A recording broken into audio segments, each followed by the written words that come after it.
గురజాల పట్టణంలో స్థానిక RTC bus station వద్ద పలనాడు కన్వెన్షన్ హాలు నందు పేదలకు ఉచితంగా ఇళ్ల పట్టాలు రిజిస్ట్రేషన్ డాక్యుమెంటరీ పత్రాలను పంపిణీ కార్యక్రమం గురజాల నగర పంచాయతీ కమిషనర్ శ్రీనివాసరావు ఆధ్వర్యంలో నిర్వహించారు.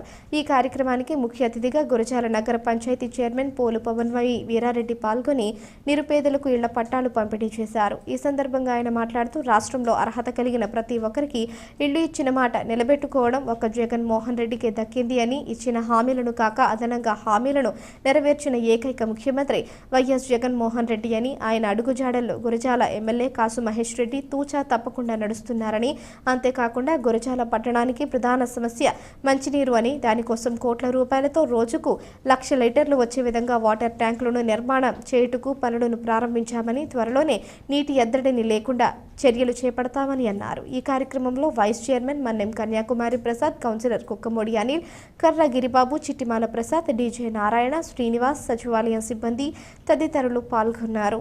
మరి చెప్పినవే కాకుండా చెప్పనవి కూడా ఈరోజు మీ అందరికీ తెలుసు, సచివాలయాలు వ్యవస్థ పెట్టి మరి వాలంటీర్స్ అందరినీ నియమించి ప్రతి 50 ఇళ్ళకి ఒక వాలంటీర్ వచ్చి మరి ప్రతి ఒక్క సంక్షేమ కార్యక్రమాలు ఈరోజు నిజంగా అర్హత కలిగినటువంటి ప్రతి ఒక్క పేద ప్రజలందరికీ కూడా ఇంత మంచి పాలన మరి మీ అందరూ ఎక్కడా కూడా ఇబ్బంది పడకుండా ఉండాలని ఆలోచించి ఈరోజు వాలంటీర్స్ని మరి నియమించారు.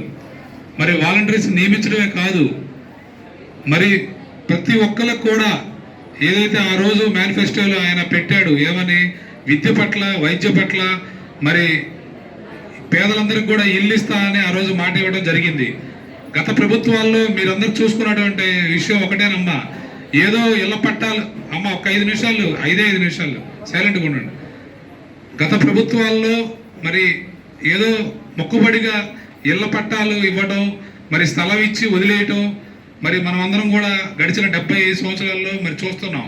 మరి జగన్మోహన్ రెడ్డి గారు వచ్చిన తర్వాత ఇళ్ల పట్టాలు ఇవ్వటమే కాదు, అవి రిజిస్ట్రేషన్ చేయించి ప్రతి ఒక్కరికి కూడా హక్కు కల్పించి మరి మీకు సొంతంగా కొనుక్కుంటే ఏ విధమైనటువంటి హక్కులు కలుగుతాయో అవన్నీ కూడా ఇస్తానని ఆ రోజు మాట ఇచ్చారు.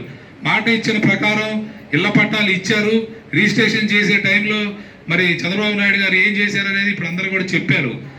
మరి రాజకీయాలంటే అయ్యే మరి మంచి చేస్తున్నటువంటి వారిని వెనక లాగుతూ ఉంటారు. అదేవిధంగా ఇప్పుడు నీళ్లు వదిలి చెరువు నిండా కూడా నీళ్లు పెట్టావు.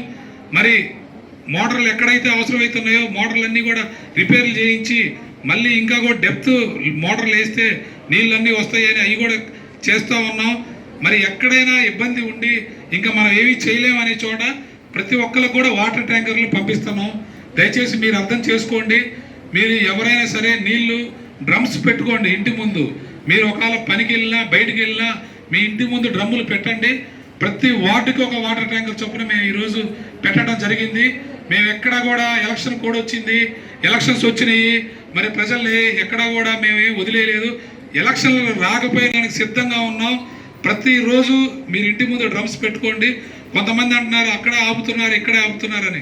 అమ్మ దయచేసి ఒకటే చెప్తున్నాం, ఎవరన్నా ఈ 4 రోడ్లు ఉన్న చోట కానీ లేకపోతే ఎవరన్నా మోసుకోలేని ఉన్న వాళ్ళు ఉంటే రిక్వెస్ట్ చేస్తే ఆపుతున్నారు తప్పితే ఇక్కడ రాజకీయాల్లో లేకపోతే మా నాయకులు ఏదో చెప్పారు మేమేదో చెప్పామని ఎక్కడా కూడా ఇళ్ల ముందు ఆపేది కాదు. దయచేసి నీళ్లు రావడానికి వీలైనంత వరకు మోటార్లు కానివ్వండి, వీలైనంత వరకు పైప్ లైన్లు కానివ్వండి, ఎక్కడ అవకాశం ఉంటే అక్కడ ప్రయత్నం చేస్తున్నాం. ఎందుకంటే ట్యాంకర్లతో తోలాలంటే అది చిన్న విషయం కాదు. ఒక ట్యాంకర్ రావాలంటే 500 నుంచి 1000 రూపాయలు ఖర్చు వస్తుంది. డ్రైవర్ కానివ్వండి, ఆయిల్ కానివ్వండి, ట్యాంకర్ కానివ్వండి, నీళ్లు రావాలంటే ఒక ట్యాంకర్ అది ఫిలప్ చేసుకోవాలంటే గంట సేపు పడుతుంది. అది అక్కడ పూర్తి చేసుకొని నీళ్లు మళ్ళీ మీ దగ్గరకు రావాలా, మళ్ళీ పోయి పట్టాలా. అంటే రోజుకు 10 ట్యాంకులు కూడా వేయలేకపోతున్నారు. డ్రైవర్ల కొరత కూడా ఉంది. అయినా సరే మేము పూర్తి స్థాయిలో మీ అందరికి కూడా అందించడానికి మేము ముందుకు వస్తున్నాం. మరీ ముఖ్యంగా ఈ 15,000 ఉపయోగపడతాయని మీ ఖాతాల్లో వేయడం జరుగుతుంది.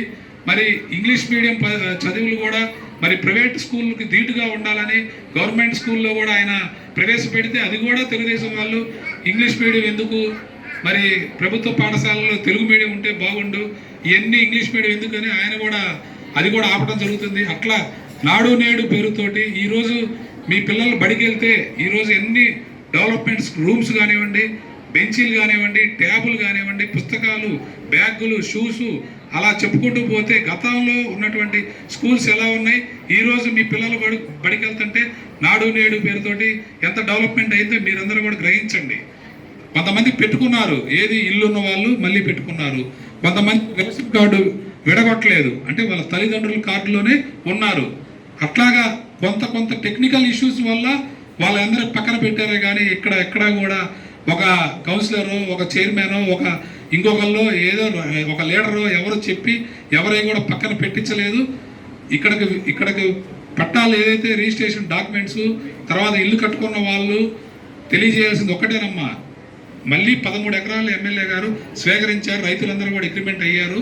ఖచ్చితంగా అర్హత కలిగినటువంటి ప్రతి ఒక్కరికి కూడా దాంట్లో కూడా ఇస్తామని చెప్పండి.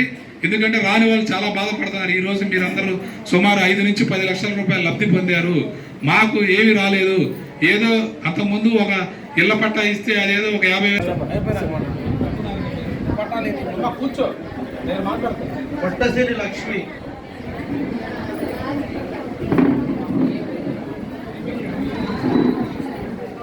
దొండపు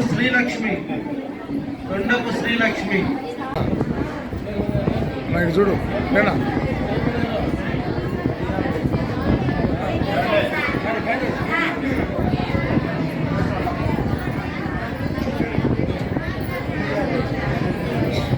షేక్ రబియా బేగం,